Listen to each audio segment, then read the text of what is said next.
Howdy, Chiefs Kingdom. It's Wednesday. It's 7 o'clock Kingdom time. That means it's Chiefs Kingdom Live. It's time. Thanks, everybody, for joining us. Click like, click subscribe, tell your friends, shoot us a comment, send us a question, be part of the show. Really makes it a lot more fun and enjoyable for us to do. Looks like we got some people already jumping in here. I see my man Chris in there. What's up, Chris? What's up, Chris? If you haven't already gone and checked us out on all of our social medias, it's at Chiefs Kingdom Live. You can find us on the Twitter, on the Facebook, on the Instagram. On all of those. We're on the internet. All of the social medias, internets. We got a good show tonight. Lots to talk about. Good win, solid, dude. That was a solid win against the Seahawks all around. We'll get into that here in a minute, but we got another game against the Denver Broncos coming up at Arrowhead on Sunday, and we got some AFC West. I don't know what you want to call it: turmoil, chaos, buffoonery, all of the above. Amazingness. Yeah, hilarity. We got a lot of stuff to talk about. It's a good time to be a Chiefs fan right now. Okay, I'm just going to tell you that right now. Not that you didn't already know, but just a reminder. John C. Fellas, how are we doing tonight, Nick? I'm doing great, man. I'm doing great. I got a little bit of an equipment upgrade from Santa Claus. I got a new camera and got a brand new away T. Kelsey jersey from Scotty and some other folks in the family. So I got hooked up. I've been off since before Christmas and off through the end of the year, just enjoying the time with the family, getting a couple of housing projects done, watching the Chiefs fuck up the Seahawks, just having a good time, man. How about you, Bo? Yeah, man, trying to stay warm here in Pagosa. It snowed 5-6 inches here overnight, and it snowed all day. So just trying to, stay warm. John C. and I rocking the same beanie. I saw that comment, dude. Way to go. Feeling great. Great win. Looking forward to our next two games with everything going on. We'll get into that. Feeling great. Right. We got some news that pertains to the Chiefs' next two opponents, which would be the Denver Broncos and the LOSS Vegas Raiders. Broncos. We'll go Broncos first. The Broncos game's next Sunday at Arrowhead Stadium. The Broncos fired head coach Nathaniel Hackett. Couldn't hack it. Couldn't hack it. So, beat me to it, Nick. Beat me to it. But only the fifth coach in NFL history to be fired before the end of his first season. That's a train wreck out there, bro. The Russell Wilson. Him and Urban Meyer can start a club. Yeah, maybe they can. That was a strange hire. I still think that the Broncos were trying to do like an inside straight on getting Aaron Rodgers to come to Denver or something. Maybe Devontae Adams or something. I don't know what they were doing there, but when are teams going to learn that you don't hire an offensive coordinator of a team that has a Hall of Fame quarterback as your head coach? Like, how many times have you seen that happen? So many. What was the guy that was went to the Jets? He was the offensive coordinator for Peyton Manning, the guy who had the real weird eye thing going on in the press conference. God, what was his name? Oh, Adam Gase. Yeah. You just seen it time and time again. Josh McDaniels has gone on and flopped as a head coach. He had Tom Brady. I mean, it's easy to look like a genius when you got a Hall of Fame quarterback. The Broncos are in a bad way. What do you guys think, Bo? Coach getting fired too early? Should they have waited till the end of the season? Does it not matter? What do you think? Well, I think we got to address the elephant in the room, really. Is it really the head coach's fault in that organization right now, like with what's going on? I mean, I know it's up to him to, try to right the ship when it's steering off course, but he ain't in there making those throws or executing the plays by any means. They've had a lot of great plays that they've ran that's just been executed poorly, like whether or not the quarterback didn't see the receiver, or, offensive lines giving up hope now and just letting guys through and demolishing Russell Wilson. To me, it's hard, dude, right? Like I kind of feel like, yeah, you got to put it on the coach. The coach has to do something, get his guys in order. You can't have that kind of animosity on that team, but a lot of it's got to come down to execution and wanting to play for players, right? And it doesn't seem like that entire team is behind that quarterback at all whatsoever. And it's fascinating, right? You put all that money into that position, and you kind of have to stick with your investment. You can't be like, well, good try, coach, right? Like you gotta start correcting the ship in whatever way you can. And I don't know if they're willing to eat that bullet and just bench Russell Wilson, which is a thing I've heard going around the league right now. What about you, Nick? What are you feeling about all this? I mean, firstly, I feel like it's hilarious because it's happening to the Broncos. After they were like the Broncos are going to win the AFC West this year and they're going to take out the Chiefs and all that bullshit that everybody's spouting before they'd even played a game. So, I mean, but in all reality, right, you can sit there and say that they traded for Russell Wilson. Hackett didn't have anything to do with it. You've got guys fighting on the sideline. You've got, I mean, like he's losing the locker room at that point. I just think that it doesn't matter what decisions were made. The guys have lost faith, like in the locker room, and at that point, what else? There's no coming back from that for the coach, right? The other thing is, they might be able to say, okay, so this is a bad deal with Russell Wilson, right? And cut Russell Wilson, but they can't do that. They're not in a position to do that. So based on the salary cap situation and the fact that they don't have any draft picks, like he just kind of became the sacrificial lamb there, where it's like, okay, well, he's not keeping this thing together. We can't get rid of Russell Wilson, but we can get rid of you and not totally screw the team for the next 4 or 5 years. Let's see what other head coaching candidates are out there. So that's really how I feel about it. They just were kind of in a position where they had to get rid of somebody, and it can't be Russell Wilson. So, head coach has got to go. So what would you do, Scott? It's tough to say. They went all in on Russell Wilson, and they rolled snake eyes so far. And look, the coach, I get what you're saying, that it's Russell Wilson playing poorly, and what would any other coach do with that quarterback play? And I get that, but to me, they had to bring someone into a consultant to with in-game decisions and time management, and then he gave up play calling duties. Yeah. So at that point, you're like, if you're the owner of the team or whatever, you're the general manager, you're like, what is exactly you'd say you do around here? The old office space line, right? We got this guy's calling the plays, this guy's making in-game decisions. What are you doing? He was obviously in over his head. If I'm the Broncos, though, I don't know, man. It's, for me, after years and years of being one of these teams, the Chiefs were like fringe playoff team, win the division here and there, losing the wild card round of the playoffs, go 8-8 or 7-9, 9-7 year in, year out. They don't have draft picks coming up. They don't really have a way to get a new quarterback. If I might have just bit the bullet and kept the guy and just shot for bottom of the barrel for the next year or two to try to get those when your picks do come around. Because I don't think they can just get rid of Russell Wilson. They're not going to be able to go out and get another quarterback. What coach that's more qualified or better than Nathaniel Hackett's going to take that job anyway? I saw people online saying, Sean Payton, bro. Sean Payton is not taking that job. Right. So, look, to me, you got rid of Nathaniel Hackett, and then who are you going to go get? You're going to go get another Nathaniel Hackett, some guy that is probably going to be not for long in the head coaching ranks anyway. I don't know. They're in a bad way. They were going to suck for a couple of years anyway. What does it matter who your coach is? Right. Maybe give the guy another season and see if he could turn it around. But Nick, you bring up a good point. Losing the locker room, players fighting with one another.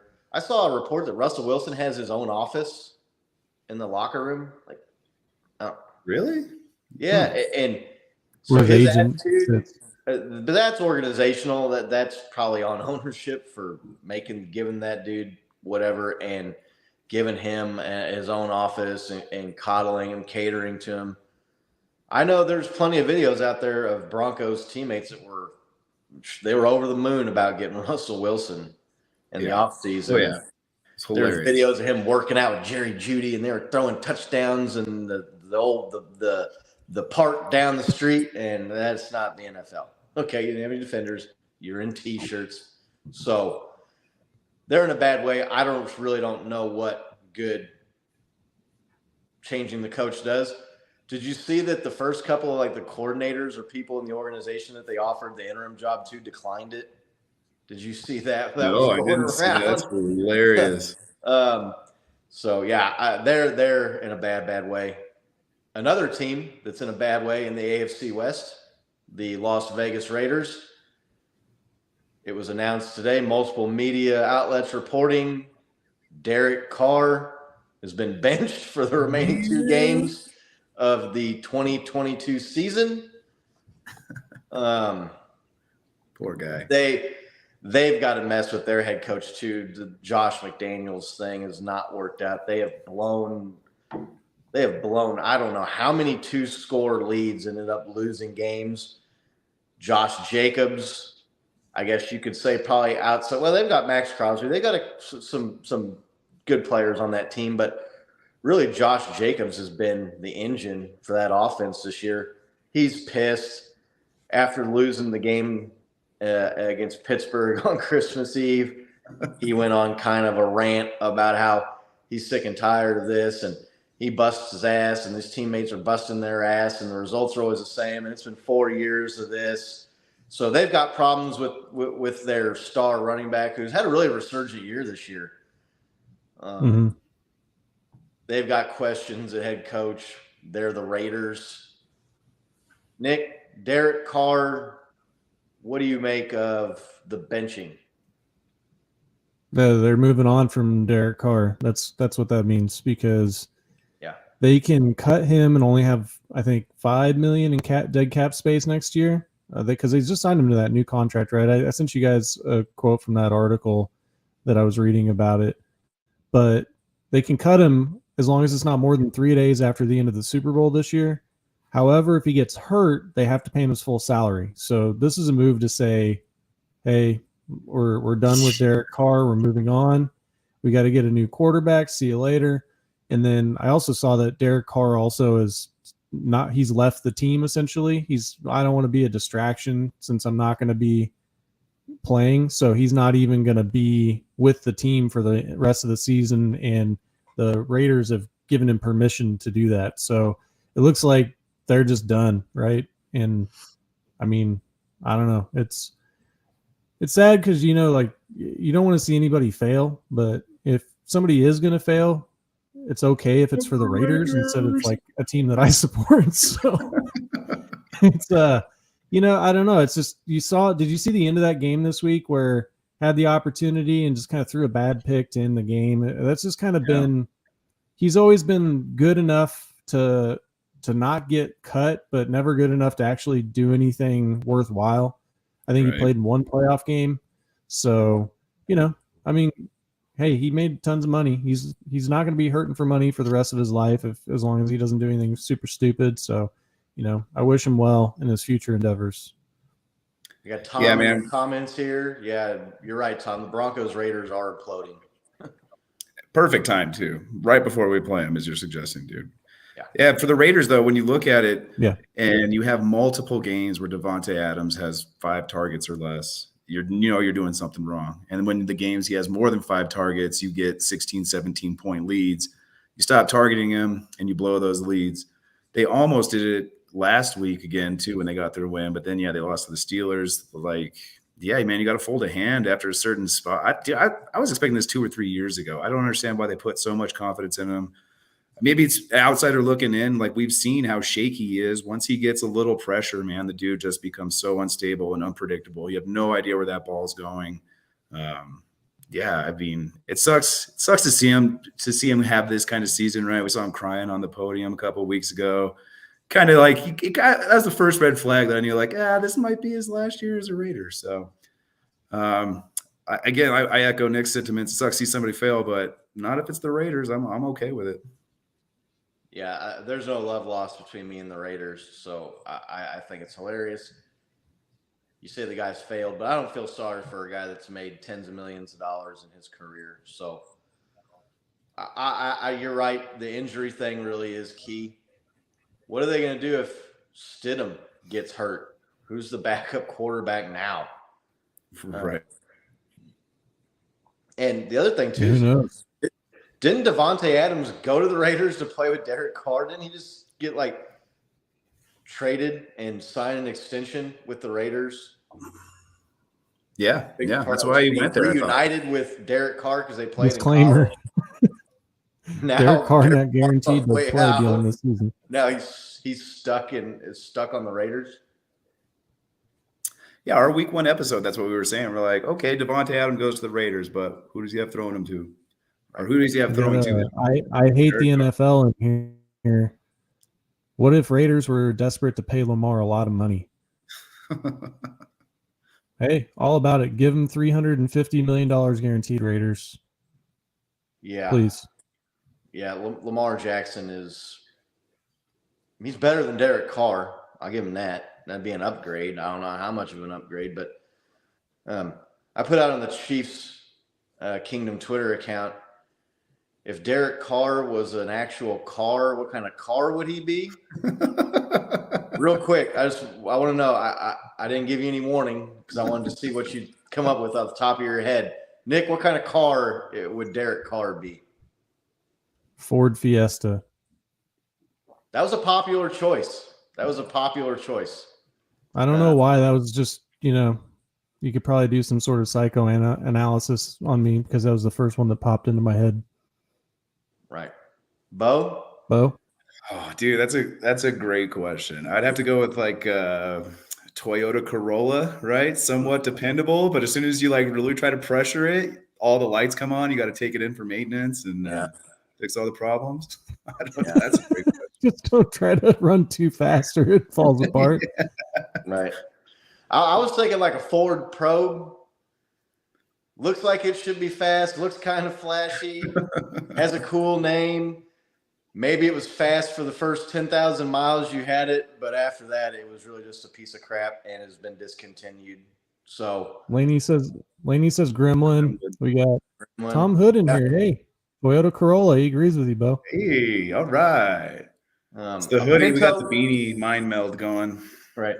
A Pinto was also a popular choice on the Chiefs Kingdom Live Twitter thread there. So, yeah, you want to bring up the poll? I've got a poll running. If you follow us on Twitter, I've got a Twitter thread going, or a Twitter poll going, about the Broncos and Raiders situations as they go from bad to worse. This poll's still active. I did it for a week, so because time was not a factor. You go get in on this and vote if you'd like to. 142 votes in already. Broncos garnering 92% of the vote count. Man, if you're in worse shape than the Raiders, you are in real bad shape.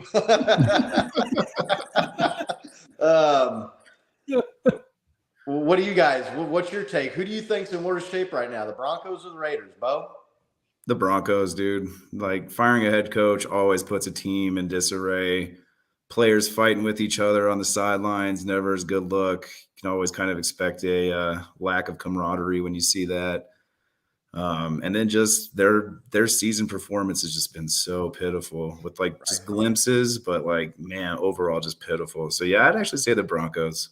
How about you, Nick? It's got to be the Broncos. Not only did they just fire their head coach in season in his first season, but they're saddled with a terrible QB contract they can't get out of because of guaranteed money.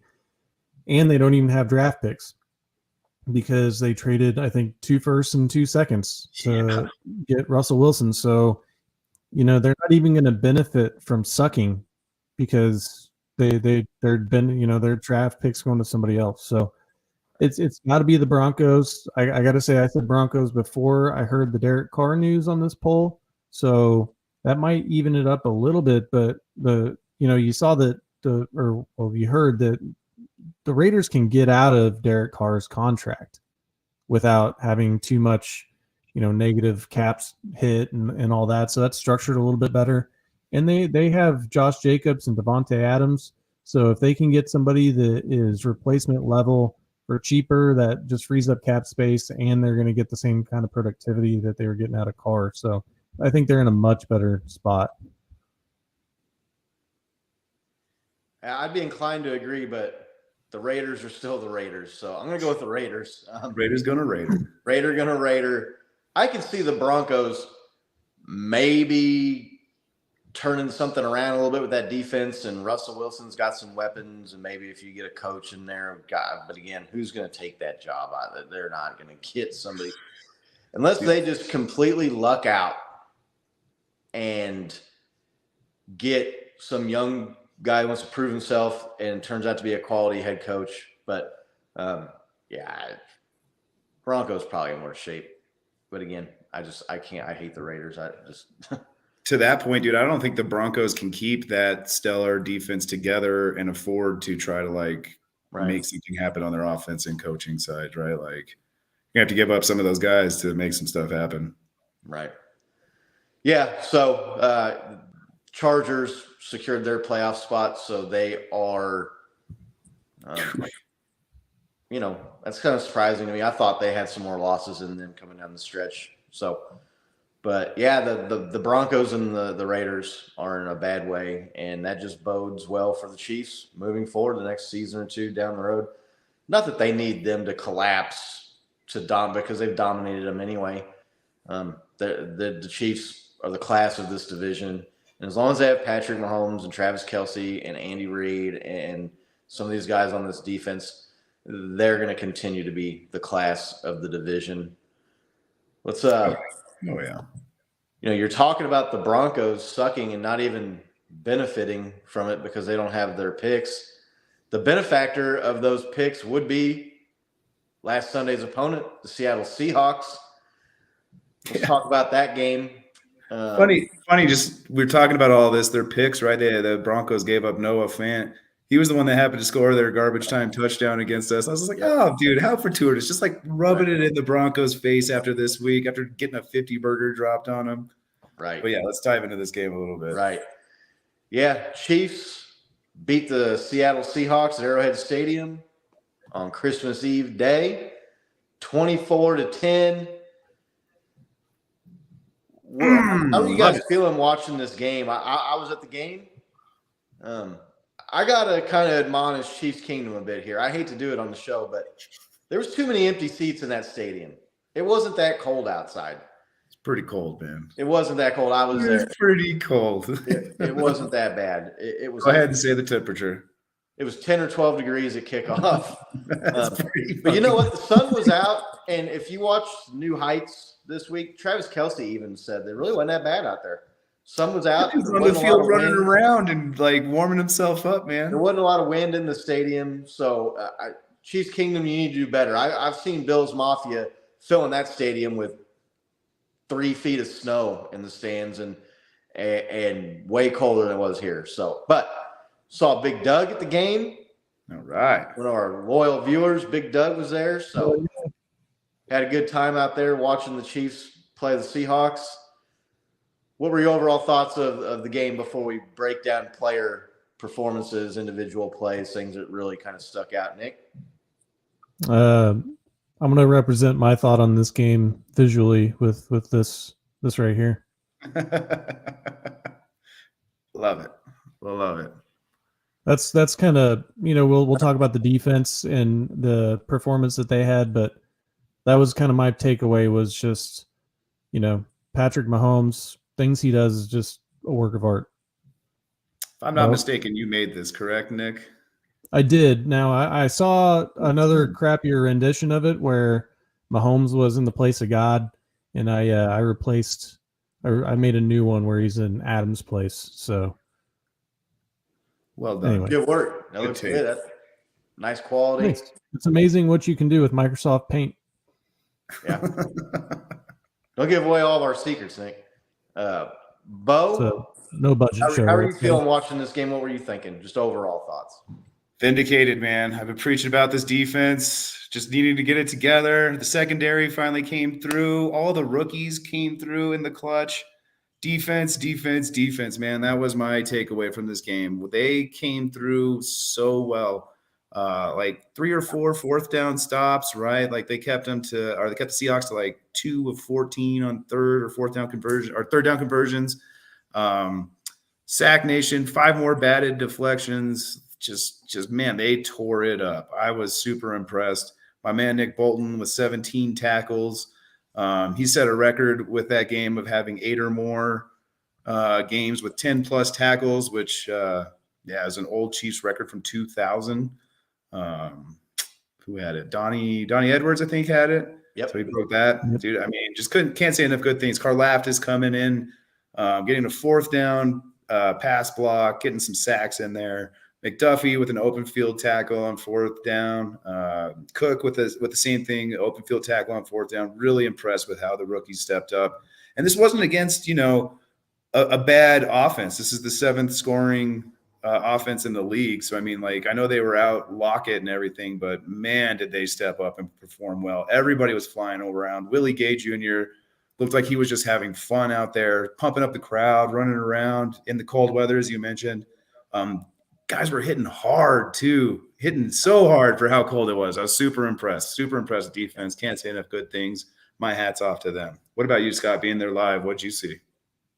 To me, that was probably, if you looked at the box score, the Seahawks really kind of ran some numbers up on the Chiefs as far as like offense and plays, number of plays, yards gained, whatnot. But to me, that was probably, outside of maybe right there up there with the 49ers game, the most complete game of the year. The 49ers game, the Chiefs had turnover, though. Defense played well. Offense scored enough, played well enough when they needed to.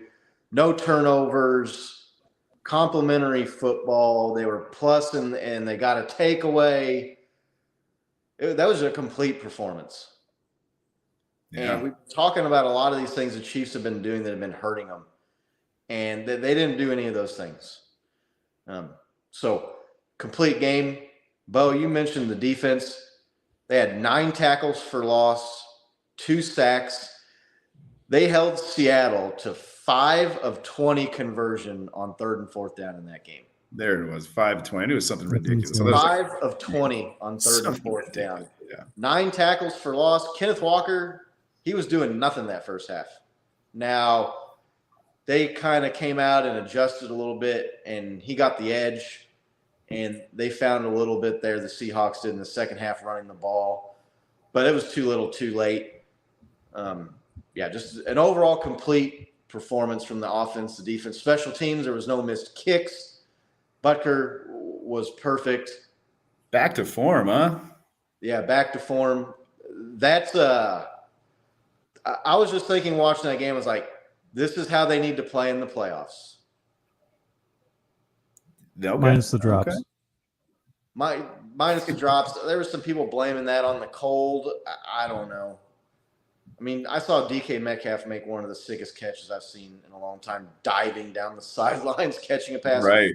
Watson has been disappointing with drops. But, minus that, I don't know that you're ever going to play a perfect game. That was about as close to perfect, complete of a football game as you can play. So, that said, let's talk about the defense. They set the tone early in that game. Seahawks defer the second half. They won the toss. Chiefs offense goes 3 and out. The defense responds right away and gets them off the field. Chiefs go down, get a touchdown. Bo's guy, Kadarius Toney, on a nice, shifty, little nifty pop pass touchdown there at the goal line. Showed a little bit of his elusiveness.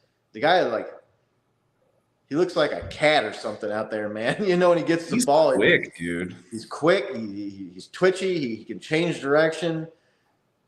Looks a little bit like Dante Hall with the ball, man. Like the human joystick 2 maybe or something, where he can stop, change direction, duck, kind of spin around, wiggle around guys. The defense, they set the tone early, man. They were in the backfield. They were getting sacks. They were all over the field, wrapping guys up, tackling people at the point of contact, not letting guys drag them for 2 or 3 or 4 yards after contact, man. They played well. They played lights out, man. Even the secondary, right, which we've kind of been like we've been observant of definitely all season as kind of being like maybe the weak link on defense. They held their own, man, which like I feel like just boosted our linebackers and our O-line, our D-line to just like get after it even more. And when that front line is going hard, dude, they can get pressure. Apparently not against the Bengals, but they can get pressure against everybody else when they're flying around. So yeah, who stood out to you on defense the most, Bo? Nick Bolton, dude. I feel like he's so underrated, right? He's not like doing the interceptions or like anything like that, but that guy is giving 110% on every play, flying around the field, diving for tackles. Like instead of like, you see some guys will get in front of him. You'll see guys give up on the run. Not Nick Bolton, dude. He'll dive at their ankles. He's going for every inch he can. I can't say enough good things about that guy. He was my like star player for defense in that game. Yeah, he was shooting gaps, hitting the running back in the backfield.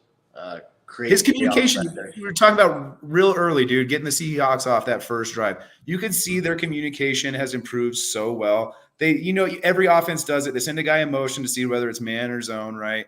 And like they were running zone, so like you could just see them like immediately do their like little play call. They had this symbol going, and like 3 of them start doing it at exactly the same time, right? And then they all start looking at each other like, yeah, here we go, right? It's just like, it was so close. Right. And it wasn't again. The Seahawks are a good offense. You mentioned they were without Tyler Lockett. That definitely hurt.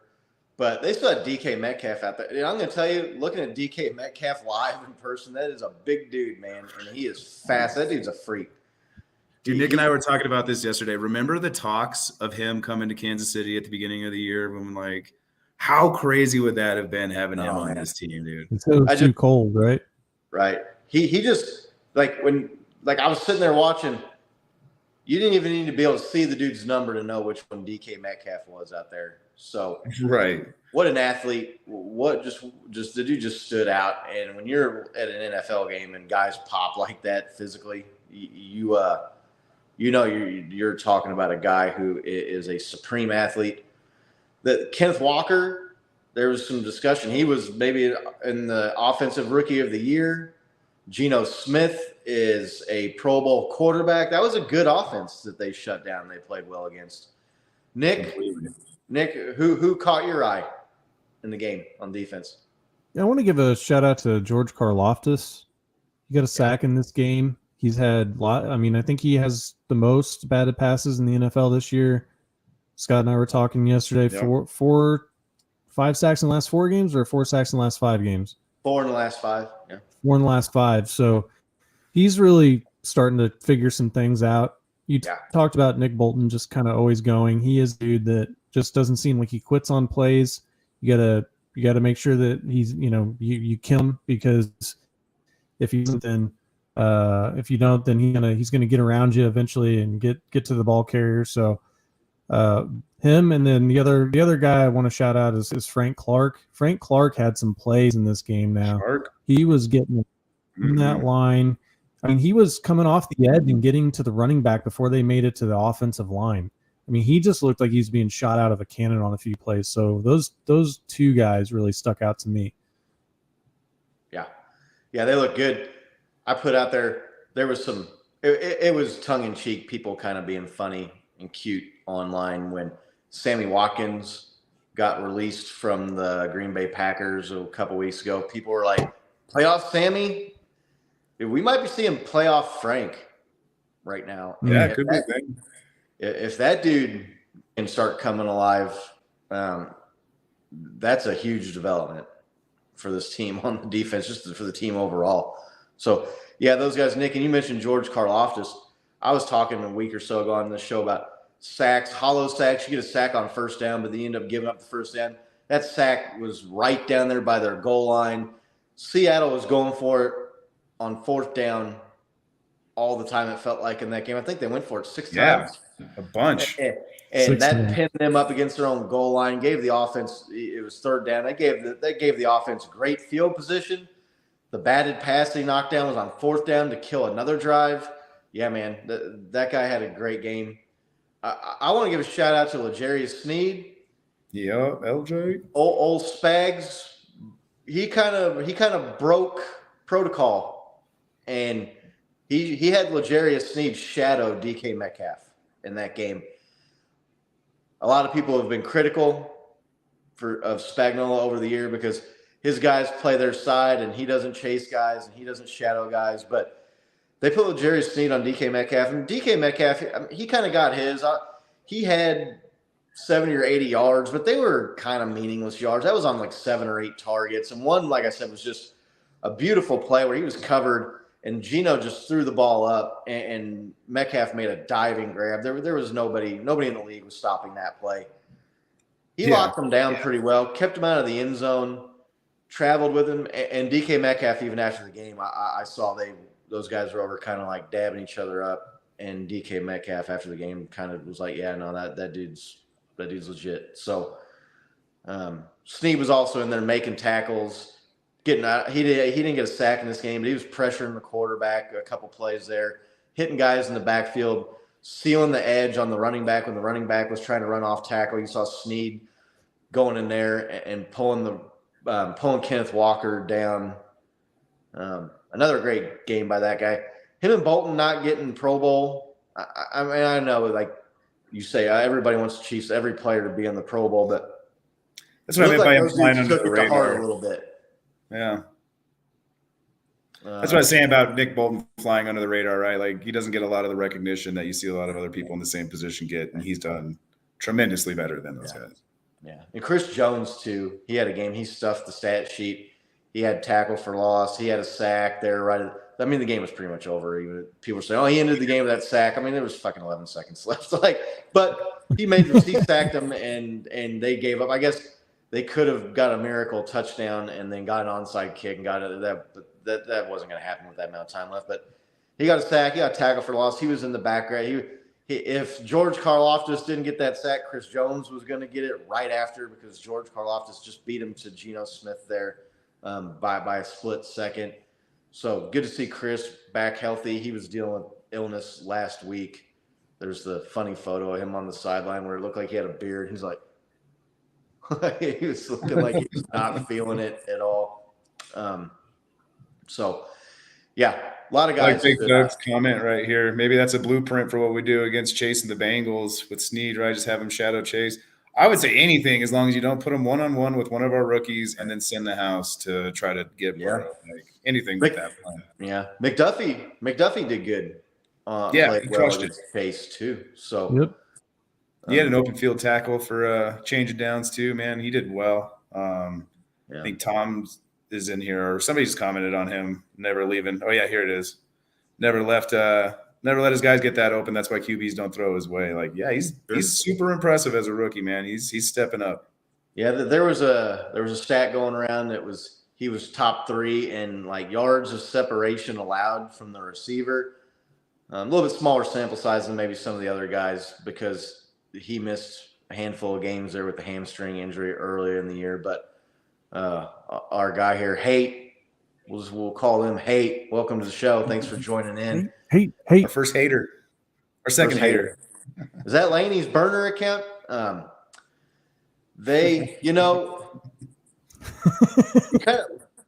kind of leading us into another topic here we wanted to talk about. The rookies on this defense, Karlaftis and McDuffie, the first-round draft picks, they're looking solid. They're looking solid, especially coming down the stretch here. I don't know. I was kind of maybe a little bit, I don't want to say worried about George Karlaftis, but he kind of had a slow start to the season. McDuffie had the injury. Those guys first round picks starting to perform, showing up in that game against Seattle and in the last handful of games. Just talk about McDuffie playing well against Jamar Chase. L'Jarius, I mean, he's not a rookie, but Chiefs rookie's looking good. Yeah, no, Looking like a good draft class. agree. To the point of Karlaftis having a slow start, I think, dude, like, there's obviously a learning curve jumping into the NFL from college, right? And like, I feel like we've said it all along. He's just been like that close to being completely effective, right? Like, he had a bunch of bad passes, but like, he was always that close to getting sacks and everything. You finally starting to see it all come together, man. He's learning. He, like Nick said, his tenacity is unmatched. He doesn't give up on plays. Dude looks really good. I'm stoked that he's on our team. Yeah. That's off to Veach, right? What a pick. Yeah. And he was a late first round pick too. So both of them were kind of really the later bottom half of the first round. Rookies, Nick, you liking what you're seeing from them? Yeah, definitely. It's good to see as the season progresses that they are getting better and better. We've talked about it in previous episodes that Karlaftis has been just kind of right there. There's a lot of plays where you see something happening and you realize that like 56 is just a step away. And so, maybe he's getting out of his stance a little quicker, starting to understand the speed of the game. I think that, when you hear NFL players talk, that's one of the things they say is just, you just can't practice for the speed of the NFL in college. There's just no way to practice for it. So McDuffie, maybe he's been good all year that he's played, really. I mean, if you were saying that he was, I think, second or third in allowing separation out of all cornerbacks in the NFL. And then also he's probably getting, healthier and healthier, right? He came back and, from injury after being out for the first several weeks. So it's very encouraging.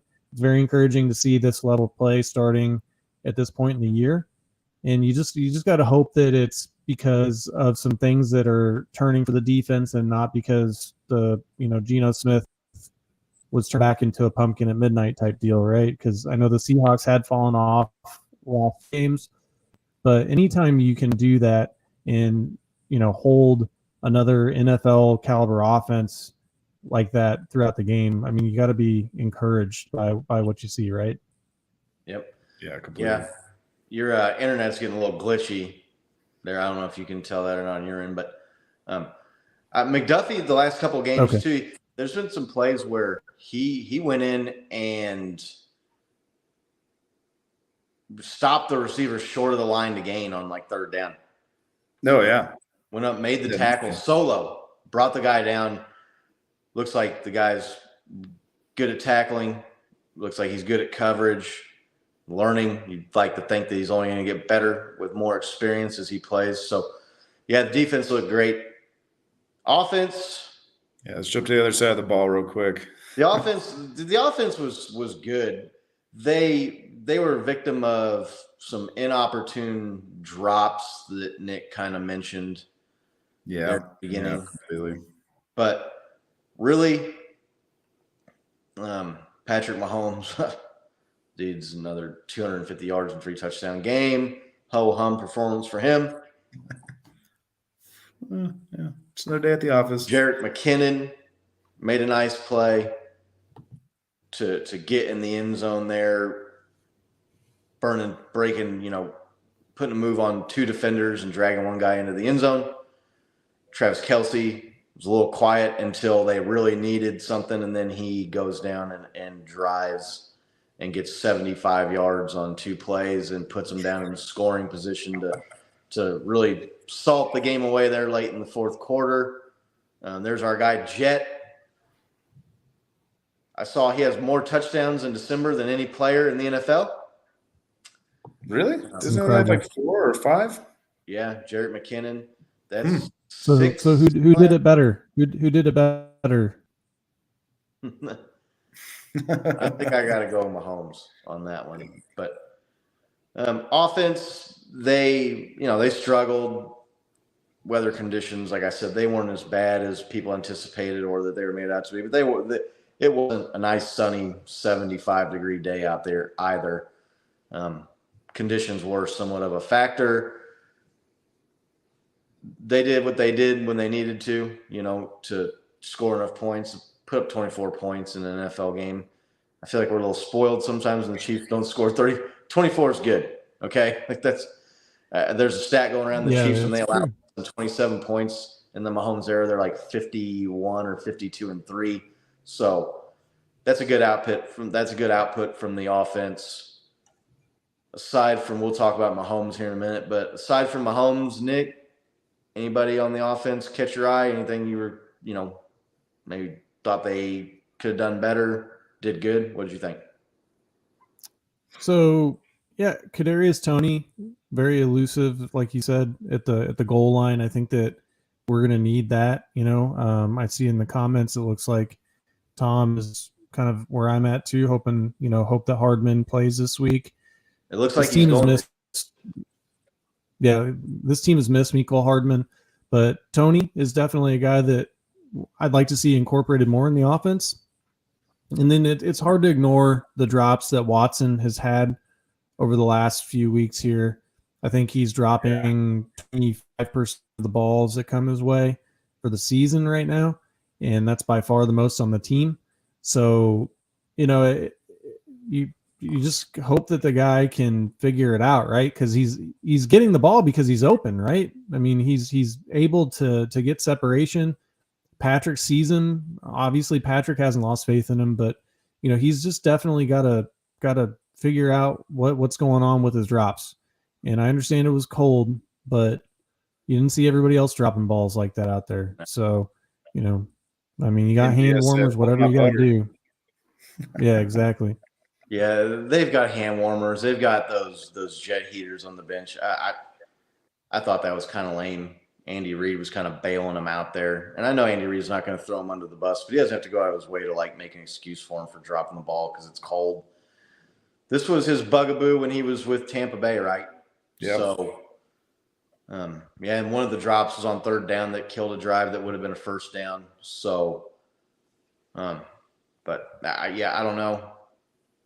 Kind of see Sky Moore. I mean, he's out snapping Sky Moore by a fairly large margin still. You'd like to think if Sky Moore was showing out in practice, he'd be getting more snaps and seeing some more action. But all the coaches talk good about Sky Moore. Like all these press conferences they do during the week, dude, they're talking about how good Sky Moore is, and they like to get him in there more. And I don't know, until the proof is in the pudding. I don't know. They seem to like him a lot. Yeah. What else did you see, Nick, out of the offense other than the drops that you liked out of the offense? Jerick McKinnon, he's a badass. Trey's blocking, right? Trey Smith's blocking has just been incredible. If you look at that Kadarius Toney touchdown, I mean, there's a huge block that he puts on that allowed that touchdown to happen. So, our offensive line in the running game has been, and I know that was technically a pass because it was like a push pass or whatever, but it's essentially a run play, right? And to see him, get his block, pull, go downfield, and then get a second block that allows the touchdown to happen. I mean, our line seems like they're putting some things together. So, those are the things that really stood out to me outside of the fact that, Patrick Mahomes, right? I mean, he looks like a demigod out there on the field doing things that every week seemingly that you just never see anybody else do. So that's really kind of, I don't want to say lackluster because like you said, 24 points is nothing to sniff at the NFL, but it was a cold day. It seemed like they had some drops, but overall, like a productive day, right? Good day at the office for people on the team. Yeah, to me, like 27 other NFL teams would be thrilled with that output. That kind of production. Your tight end gets 100 yards. Your Broncos love it. Your wide receiver that you just traded for a couple weeks ago got his second touchdown. Pacheco and McKinnon looked good. Pacheco looked good running the ball. He looked pretty good catching the ball a couple times there too. He made a couple nice moves on the sideline, turned a nice catch and run there for a big gain. They looked good. The running game, Pacheco and McKinnon, that 1-2 punch we've been talking about the last couple of weeks, we've been calling for all year, was there again. Looked solid. Bo, what did you see out of the offense?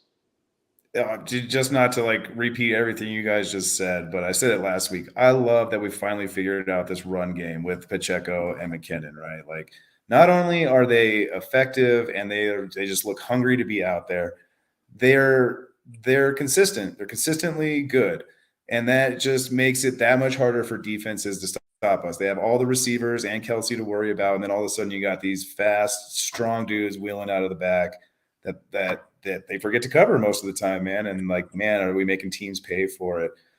Super glad that we can do that. Cause like I said last year, it really opens up the playbook is what we could do. Like it just play actions become that much more effective. Like just getting a linebacker to take that 1 or 2 extra steps that like they normally wouldn't take if your run game's not working is so big in this game. But what I saw was disappointing. It's not even disappointing. It's just like frustrating. Like we're beating around the bush here talking about, 24 points is good.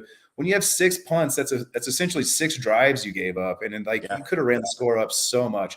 And you're right. We probably are a little spoiled with Mahomes, but we have Patrick freaking Mahomes, right? Like I want to see this offense just stepping on throats. If Baker Mayfield can step in on the Chargers and play for 2 days and put up a 50 burger on the Broncos, I would expect Mahomes to be able to do the same thing. I think that's where like a little bit of the frustration lies.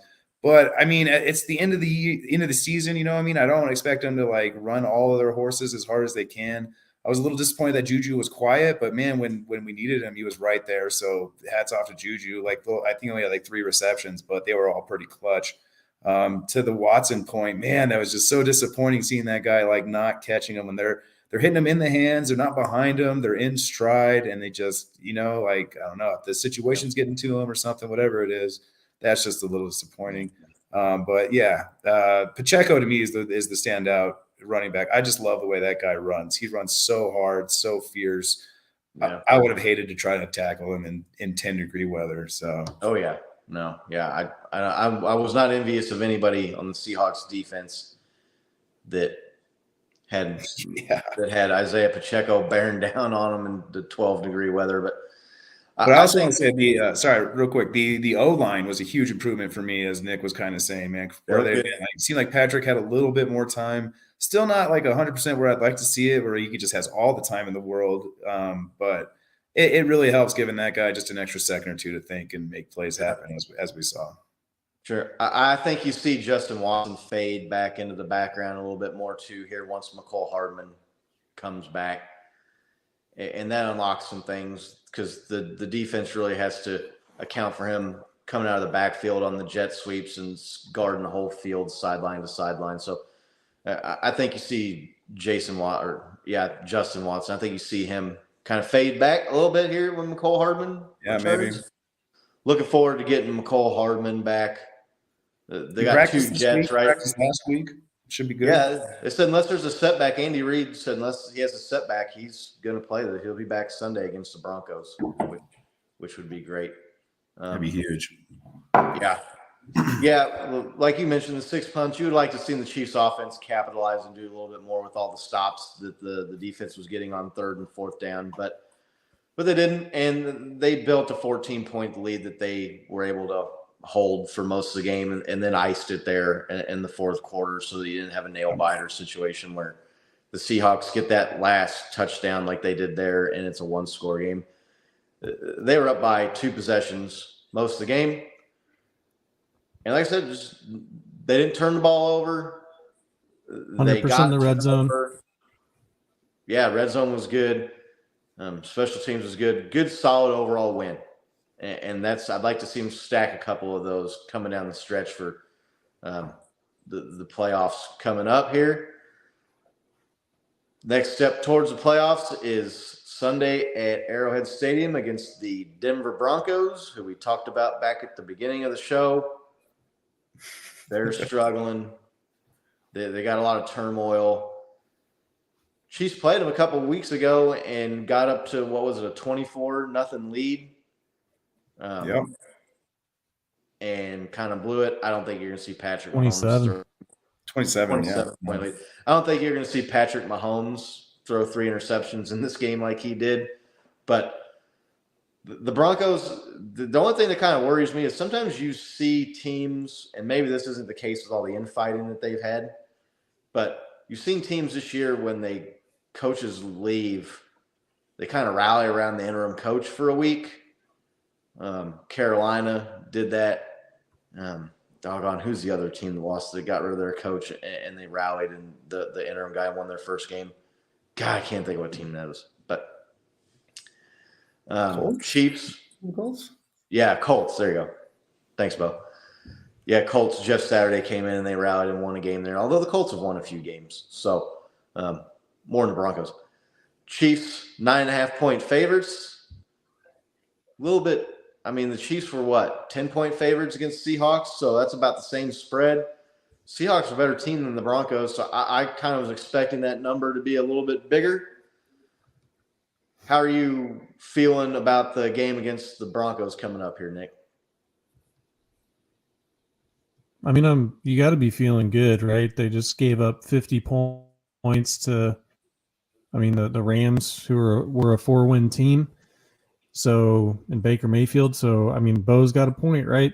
Like Baker Mayfield and the Rams with all their injuries, nothing to play for, can do it to the Broncos. We should be able to do it too. So, I am a little concerned. Like you said, I have in the back of my brain the 1-win Chiefs going in and beating the undefeated Packers the week after they fired their head coach, right?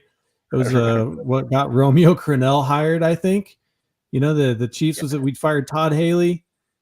Was that what it was mid-season? Yep, Todd Haley. And yeah, so I've got a little bit of that in the back of my mind, but we're a much better team, right? So I think that the Chiefs just need to keep the eye on the prize here. Hopefully we come out of this weekend with the 1 seed, and we're good to go. So I'm going to go ahead and throw up the keys of the kingdom since we've got the game going here. So some of this stuff is new or the same as a couple of weeks ago because we just played.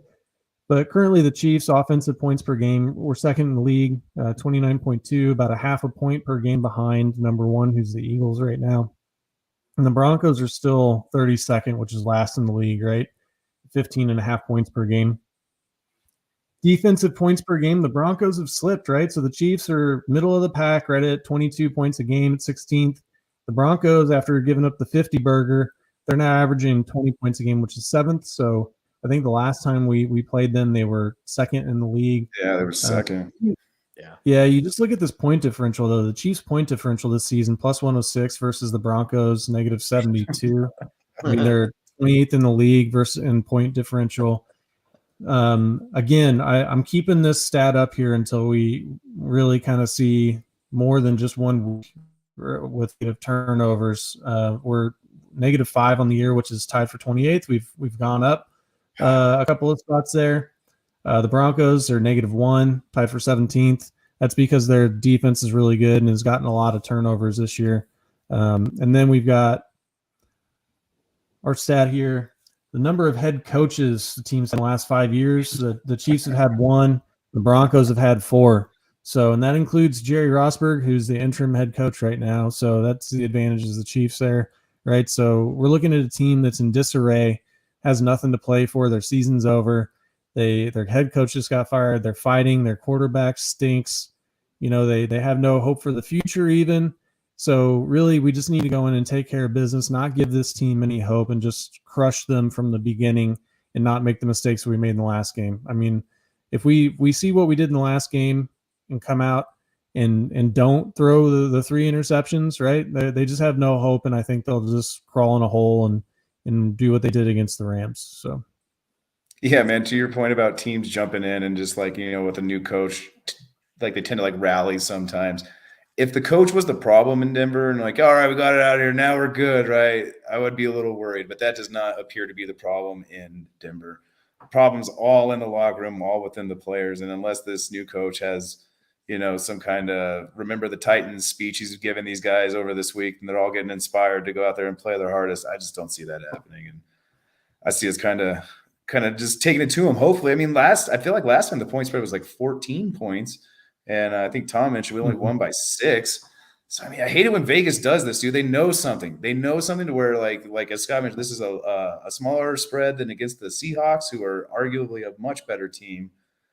I, I don't understand why, but I'm okay with not giving the Chiefs too big of a point spread. They tend to like play those games close. So like the closer the spread, the bigger the margin of victory for us. It seems to be. I think the odds makers are looking at it as a division game, and they played the Chiefs close. And their offense had success against the Chiefs' defense a couple weeks ago. They were able to move the ball and put up points on the Chiefs. They had their highest scoring output of the season. The Broncos did against us in Denver 3 weeks ago, last time we played them. So, yeah, I don't have too many concerns about this game. The Chiefs are hungry. That Green Bay game that you mentioned, Nick, I want to say Green Bay already had the 1 seed wrapped up in the NFC that year, and they weren't necessarily playing for as much or have as much to play for as the Chiefs do right now. Chiefs at that 2 seed. So they're going to come out motivated. Patrick Mahomes is going to be pissed about his performance and throwing 3 picks against the Broncos. So I think you're going to see angry Patrick, which is always a good thing for the Chiefs coming out in this game. There's really nowhere that I think the Broncos match up better than the Chiefs. This game is at home as opposed to on the road. Weather does not look like it's going to be a factor. It should be much nicer outside for the game New Year's Day than the game this last weekend on Saturday against the Seahawks. So feeling really good about this game. Yeah. I'm looking forward to another no turnover, clean, complete game. Defense gets stops, offense maybe capitalize a little bit more, but I think if the Chiefs go out and they score 24, 27, or like they did Sunday, I think that's going to be enough to win this game. I don't see the Broncos offense necessarily coming out and putting up the 27 that they did. Was that no? It was 24 they put up against us last time. Yeah. Chiefs defense. They also had they scored a touchdown in the game against the Broncos a few weeks ago. That game was so weird. I think that was like a mirage because the Chiefs came out and just dominated them early and then let them back in. I don't think you see that happen Sunday at home against the Broncos. Before we do a score prediction here in this game, we've done Keys to the Kingdom. Who's a player or two you all are going to keep your eye on and you think are having a good day against the Denver Broncos? Bo? 2 position groups I'm looking at, not just players, right? I want to look at the O-line. Since we're playing the Broncos and the Raiders, who are out of it, they're not really playing for anything, but, just kind of ruin our hopes a little bit. I would like to see them just sharpen that blade a little bit. You know what I mean? Refine all the little mistakes they're making, whether it's just making the wrong step here, wrong step there. I'd like to see the O-line step up, give Patrick Mahomes all the protection he needs. I like to see the blitz package cover up all the blitz like they've been doing the past couple of games. They've been playing really well. I like to see that continue and just sharpen that up a bit. But who I'm kind of predicting our defense to have a breakout game, man. The secondary, like Russ Wilson, I feel like he got too confident throwing over these guys. These guys have had a lot of practice against good receivers, and I don't think they're going to have the same outcome that they had in this first game. And I don't see Russ Wilson changing his plan of attack to do anything differently. I want to see our secondary do well. Is Russell Wilson going to be cleared to play for this game? Has he been cleared yet? I believe so. Okay. I haven't looked at that yet, so I can't remember. I've been watching so much stuff today. I can't remember. I thought I heard that he will be playing against this. Okay. All right. Nick, what are you looking for? Who are you looking at? Since I got the jersey and he always eats up divisional opponents, I'm going with my man Travis Kelce. You can never go wrong when you go with TMFMK. So I think he's just gonna do what he always does against divisional opponents, and he's gonna have a big game. Mahomes it's his favorite target, so let's go Travis. Kill the Trav. Does he score this game? Yeah, I think he's going to get a touchdown. Yeah, touchdown or 4, right? Between 1 and 4. I think he's getting a Take the touchdown. 4. I think he's due. He's on a little bit of a drought. Right. Travis Kelce is. I think he's going to score a couple tutties in this game. I'm going to look at McCole Hardman if he comes back. He should be fresh. He should be rested. And with Travis and some of these other guys, Juju drawing attention, he should be able to get freed up. And the last game we saw him in was that the 49ers game, right? He's been out since I believe so. He against San Francisco. He had 2 or 3 touchdowns in that game and looked good. So I'm looking for McCole Hardman to come back and have a good performance. Patrick Mahomes, you can just bank on him having a good performance every week. I think you see him with another 300-yard game. He shredded the Broncos, really. Outside of those turnovers a couple weeks ago, he was shredding that defense. I think he needs, in the next 2 games, 260 yards each game to have the most yards all time in a single season. What's that? What was that, Nick? Oh, I was just said, do you think he's going to eclipse the 5,000 yard mark in this game then? Well, that's what I was saying. So if he gets 260 yards per game, he's going to have the record for most yards in a single season. Yeah, I mean, he's going to get that. That's good. He's aware of that.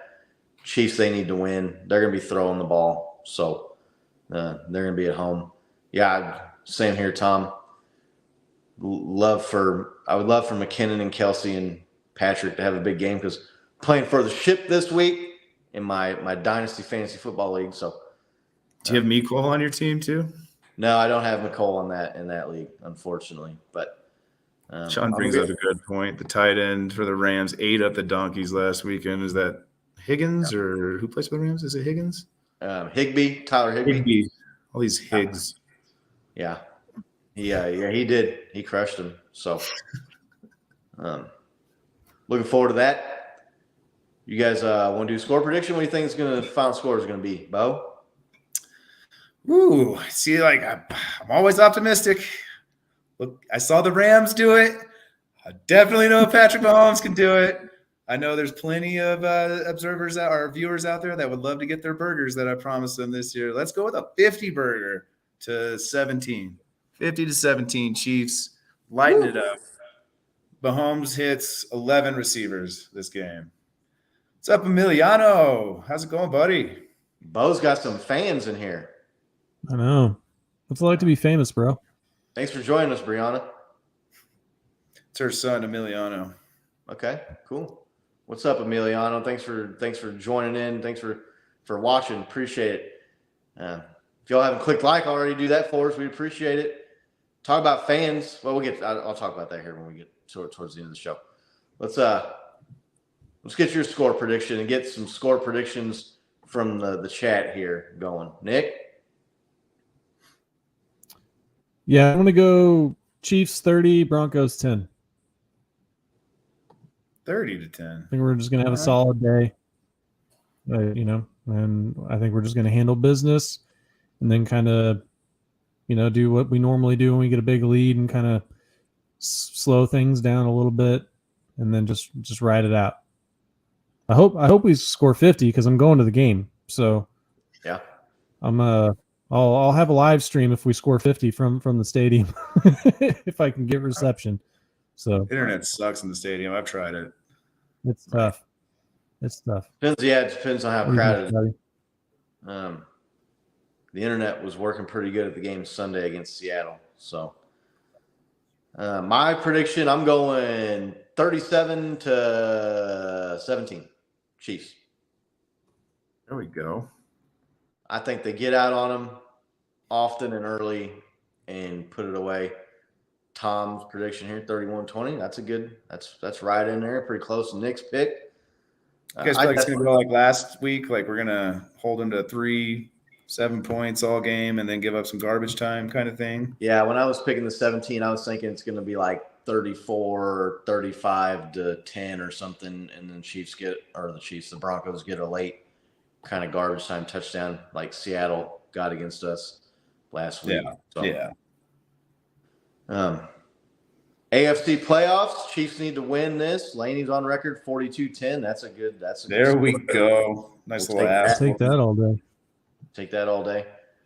The Chiefs with a win can stay in the second seed, and the AFC playoff picture is taking shape. Teams are starting to clinch playoff berths. The seeds are still subject to change, but we mentioned the Los Angeles Chargers clinched a playoff spot with their win. They currently be the 6th seed. The Miami Dolphins have slipped down to the 7th. So right now the Chiefs would play the Dolphins. God, Tua threw one of the worst interceptions I've ever seen in my entire life in that game against the Packers. Good Really, dude. God.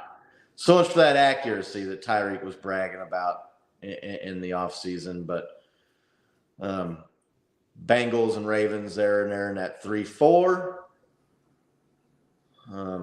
Jacksonville Jaguars looking like they might sneak in and win that division. Right. The Titans are falling off a cliff. And Trevor Lawrence is looking hot, man. He's looking good. He's a top-rated passer. Top-rated passer since He's week also 9. playing well. What's that? We said he's hot. He's looking good. I said, yeah, he's also playing well. Oh, jeez. No. Whoa. All right, Nick. All right. Yo. Boom. We're full of them today. Don't quit your day job. Anyway. Nick got that mic in front of him. He's like, hey, I'm going to try stand-up. Hey, what's the Chiefs deal? got With airport food. Yeah. The Chiefs got to win to keep pace here. 1 seed hopes are still alive. Tom was asking us a little bit ago about what we thought the Bills-Bengals game. We thought about that, what we thought a score might be. I think the Bengals are going to win that game. They're playing better than the Bills right now. And Joe Burrow, I think, is a better quarterback than Josh Allen. And the Bills got to go on the road to Cincinnati. Big Doug's in here looking for 50. Yeah, for sure. I'll take it. What do you guys think about this Bengals-Bills game? Who do you think pulls it out, Bo? I mean, we're obviously rooting for the Bengals, right? Because if they do take down the Bills, that coveted 1 seed is definitely obtainable. I think the game's in Cincinnati, right? So they got the little home field advantage. Yep. Dude, Cincinnati just hasn't been looking that great, though. It's not like either team's just been looking like the dominant team that they were at the beginning of the season. It's going to be interesting to watch them go against each other. I think I'd have to give the edge to the Bills, though, just from their defense a little bit. I feel like they have a little bit more complete defense. And at this stage of the game, like that probably is going to be the separator. I mean, they both have killer offenses that are capable of throwing up big numbers.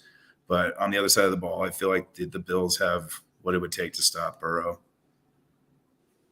Yeah. Be interested to see what the chat thinks here. Looks like Tom's on record thinking the Bills are going to win that game. Nick, who do you got? Yeah, it's hard to separate the emotion from this one because I want the Chiefs to have the 1 seed so bad. Right. Cincinnati's on a win streak though, so in the Bills' defense, that they are a really good unit, but they don't have Von Miller anymore. So that's a big edge rusher that's gone from their team. So I'm gonna go with the home team. I'm gonna pick Cincinnati to win by 3. I think that they're pretty evenly matched. So when in doubt, right, go with the home team. I didn't throw out a score. I'm gonna say Bills 34, Cincy 30. I think it's gonna be pretty close. Yeah, I'm thinking Bengals are going to win somewhere in that 27-24, 27. That's what I was thinking too. And I honestly think I just think the Bengals are playing better, and I think, like I said, Joe Burrow is a better quarterback than Josh Allen.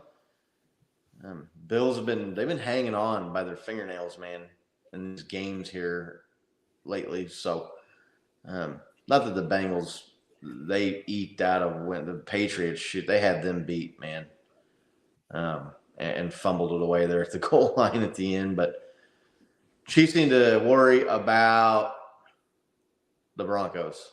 Is the game in Buffalo? Yeah, I guess I can just look it up. I have the internet right here. No, Sorry. I just looked it up. It's in Cincinnati for sure. Yeah, it's in Cincinnati's home team. So that's, like I said, better quarterback, playing better as of late, playing at home. I'm going the Bengals, and that's not. I mean, I obviously want the Bengals to win, but that's not really influencing my pick. So what do you got? What do you guys do on the Shant Club? Ooh, I'll lone wolf. This one. Lone Wolf. You picked the Bills, right? Yeah, I picked the Bills. Yeah, Bo, the Lone Wolf. Well, he's got Tom on his side here. There we go. Tom's in the chat picking the Bills. What how are you guys thinking the playoffs are looking right now with the teams that are in right now? What teams are in that are maybe worrying you a little bit? I mean, the Chiefs played the Dolphins. I was a little worried with their wide receiving core against our secondary, but the way Tua has looked in that defense, I mean, they just lost to the freaking Green Bay Packers at home. I'm not as worried about that team as I was a few weeks ago. What do you think, Bo? Who playoff picture in the AFC right now? You know, it's still so up in the air with everything we're talking about. Like, should the Bills lose and we win out and we get that 1 seed, it looks completely different than if we get that 2 seed, right? If we get that 2 seed, it's looking like we're going to play the Chargers, dude. And like, as much as like, I feel like that's a win for us, I hate that game so much. The Chargers always tend to play us close. Excuse me. They know how to play us. They play us well. Herbert's, hey, he's finally got a winning record on his stat sheet there, right? Hats off to him. But he can drop dimes when he wants to. That team's, even though they're fairly decent. Herbert does not look good the last 2 or 3 or 4 games, though, man. He's struggling. I want to say he's got like 2 touchdowns in the last 3 or 4 weeks. Throwing intercept. They're riding Austin Eckler, and they're beating up on some kind of rummy teams here late in the season. They haven't really beaten anybody, any legitimate playoff contenders as far as I'm concerned. They're fattening up. I mean, they got swept by the Chiefs. They just beat the Dolphins, but the Dolphins are hanging on to the 7th seed for dear life right now.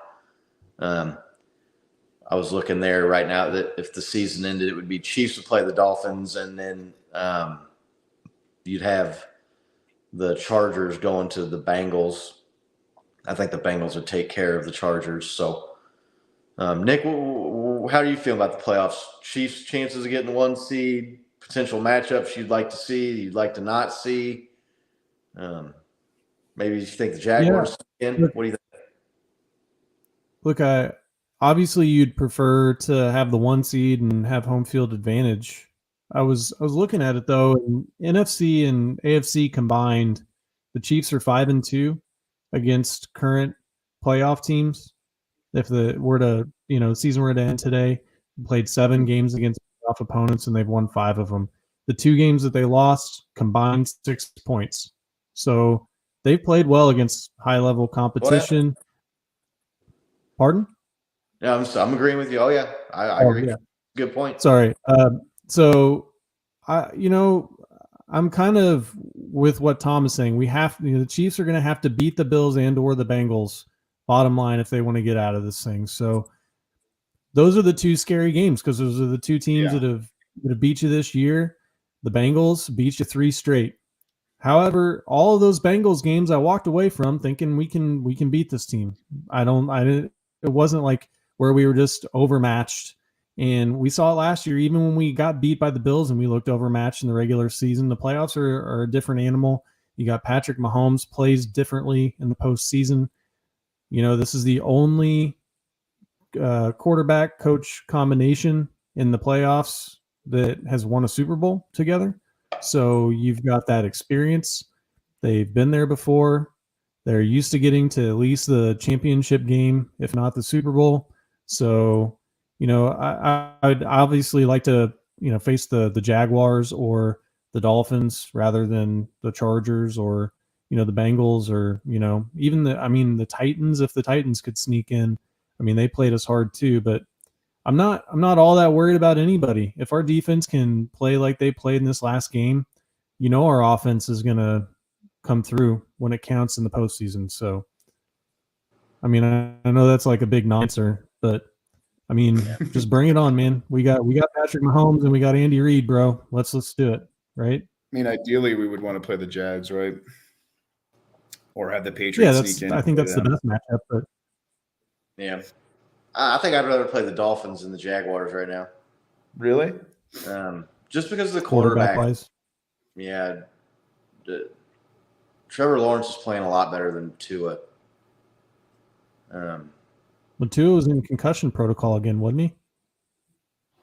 Yeah, that was weird. That was weird. I don't know if they were protecting his pride a little bit or something. I don't know what they were doing. They just saw that last interception, like, dude, something's not right with your brain, bro. He clearly had a concussion that we missed. He had Tyreek Hill wide open in the middle of the field for a first down. And Mike Gesicki. CBS put out some interesting stats. There was a play where he hit his head off the turf really hard, and they put out his stats before that play and after that play, and numbers are kind of stacking up that he really did get another concussion, man. Just completely different. That'd be what, second or third one this year? Well, no, that'd be the second. But he played after the first one. That was they can continue to play with both of them if that's the case. That's dangerous. That's scary for that dude. I like the guy. I'm not trying to bag on him personally or anything. It's just that was ugly. So, yeah, I don't know. I'm not really the Bills. To me, are a team that's peaked early and has kind of faded a little bit coming down the stretch here. Josh Allen has not been playing well at all the last several weeks. With the development of the Chiefs' run game, Jerick McKinnon and Isaiah Pacheco, even if we have to play them in Buffalo somehow, I'm not that worried about that. To me, the key to having the 1 seed is that way you don't have to play Buffalo and Cincinnati, right? You won't have to beat one of those teams. Not that the Chiefs couldn't beat both of them. I think they could. And the Chiefs, it's weird to say, but with Patrick Mahomes especially, they almost seem like they play better on the road sometimes than they do at home, especially offensively. So definitely would rather have the 1 seed. I don't want to have to play anybody on the road. But if they did, if that turns out to be the case and they have to play at Buffalo, especially in a cold weather game with our run game and their run defense, Von Miller's gone for the season. He really was, I don't know if you want to say the difference in the game here earlier in the year that the Chiefs lost to the Bills, but he got a big sack and made some big plays, was putting Mahomes under duress.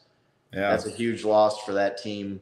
They're trending downward as far as I'm concerned. So, yeah, right now, Chiefs, man, they just need to play like I said earlier, they need to play like they did in that Seattle game. Yeah, just consistently. What's your take on all the NFL pundits out there talking about Patrick Mahomes has never played a road playoff game, and should he play a road playoff game, consider him like a rookie? That was one of the takes, I think, on NFL Today. I think the same thing I think about when people were saying that he was going to be exposed this year without Tyreek Hill, and he's not really the MVP. That's just people continuing to try and get clicks and trying to – yeah. They just need a hot take in some form or fashion, right? And that's what it's got to be now is, oh, okay. Right. It's one of the dumbest things I've ever heard in my life. Right. He's going to look like a rookie. That's a bad thing. Professional football sports broadcasting for you, Nick. Right. You've only played. He has played a road playoff game, by the way. He played a Super Bowl in Tampa Bay against Tampa Bay. Oh, right. Yeah. So, yeah. I mean, people don't count that. They say, well, there's no home team. Oh, bullshit. They played a road Super Bowl, right? So, yeah. And you could sit there and say, well, he didn't throw any touchdown passes, but I mean, he hit some people in the face in the end zone that didn't catch the ball. So I just looked it up. Mahomes' career home record is 29-7, and his record on the road is 31-9. So I mean, no matter home, road, We are whatever, spoiled. right? Dudes has only lost 16 times total. So it just I don't think it matters that much to that guy, right? Whether he's home or away. Obviously they want to play at home, but I mean it's not gonna I don't think it's gonna impact their performance. The only thing that kind of worries me is if we do go to like Buffalo and it is really cold, are we gonna have, Stone Hands Watson dropping the ball and trying to blame the fact that it's cold? That's about the only thing that would worry me about playing on the road, but I'm just really not that concerned about where we play, right? I think Mahomes, Kelsey, Andy Reid, they're like just whenever, wherever, let's do it, right? Sure. Absolutely. I don't know. You hear players too, like sometimes they get more amped playing on the road because they want to shut the home crowd up. And if it was cold outside, I think you would see a heavy dosage of McKinnon and Isaiah Pacheco Yeah. against that Bills run defense, which has been bad, really. Not good defense at all. Their defense, they've suffered some injuries other than just Von Miller. So not really worried about that at all. To your point, Tom, if we beat the Bills in Buffalo, we have video evidence that Mahomes is known to convert Buffalo fans into Chiefs fans. I think Nick has a great video of the playoff game last year and Buffalo fans doing the chop after the 13th. Right. So how great would that be if they just all left doing the chop? They might just cancel that stadium plan. Those stadium plans are in Buffalo and just sell the franchise off at that point. If they got the home game and got the 1 seed and lost to Patrick Mahomes and the Chiefs in the playoffs, you have Stephon Diggs standing there with his arms at his sides again, watching them celebrate. I'd almost rather than beat Buffalo in Buffalo, like in the championship game than at Arrowhead again, just so you couldn't hear them It's whining. almost like a gag at that point, right? Yeah. Like where you guys ever watch One Punch Man where it's just, oh, now this guy, he's like even stronger and he just punches him, the guy explodes. It's like the same thing over and over and over again. Right. Yep. It just doesn't matter what you do. You're still going to lose. That it would be, I don't know. I'd still rather have the game here because then we could go. For sure. And I'm definitely not going up to Buffalo, but I don't know. I'm just I'm kind of like whatever, like wherever we got to go. I think we got the team that can do it. So, yep. Is there anything else you guys want to talk about before we jump out here tonight, or? Yeah, sure. Real quick, just a nod to a beast around the NFL. J.J. Watt announced his retirement, I believe, today. Tremendous competitor. I think we have guys modeling their approach to the game after what he's brought to it. So hats off to him. And yeah. What about you, Nick? Anything around you want to talk about? Nope. I mean, cheers to JJ Watt. He had a terrific career. Unfortunately, he never won a championship, and this year didn't go the way that he was hoping for in Arizona. But wish him the best, man. He seems like a good dude, and he was like the face of that Houston franchise. I mean, they had him like doing stuff to pump up the crowds on the sidelines during the games. I mean, he was the face of the Houston Texans for a long time. So, good luck I don't to know him. if he started it, but he got really well known for playing catch on the sideline with the crowd during the opening of a game, right? Yeah. Yeah, from all accounts, everything you hear and read about the guy, he's a stand-up dude, solid guy, gives a lot back to his community, was never in any kind of trouble, was not, a problem for the team. So, man, I don't know. Is his contract up with the Cardinals? I don't know. I don't remember what his contract was when they got him.